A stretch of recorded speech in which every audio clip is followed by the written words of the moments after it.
अस्सलाम वालेकुम अज़ीज़ तलबा कराम, उम्मीद है आप सब खैरियत से होंगे। आज की ग्रामर की क्लास में हमारा उन्वान है मुरक्कब जुमला।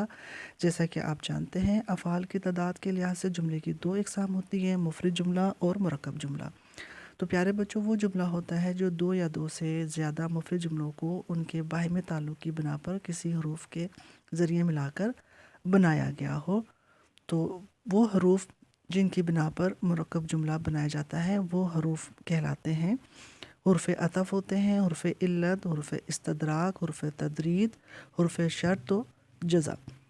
इन हरूफ की मदद से मुरक्कब जुमला बनाया जाता है। मिसाल के तौर पर हम देखते हैं, सूरज सुबह को निकलता है और शाम को गुरूब हो जाता है।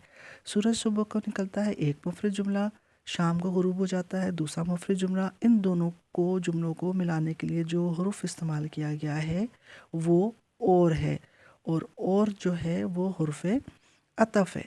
अतफ़ के ज़रिए से हमने दो मुफरद जुमलों को मुरक्कब जुमला बनाया, यानी कि इनको आपस में जोड़ा।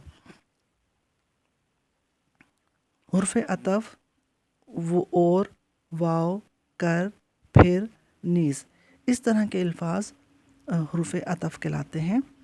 एक और मिसाल देखते हैं, टीपू सुल्तान शहीद हो गए क्योंकि गद्दारों ने गद्दारी की थी। अब गद्दारों ने टीपू सुल्तान के शहीद होने की वजह क्या थी? गद्दारों ने गद्दारी की थी। तो ये हमने ज़ाहिर किया लफ्ज़ क्यों के से, हरूफ क्यों के से। तो क्यों के जो है वो हरूफ कहलाएगा हुर्फ़ इल्लत।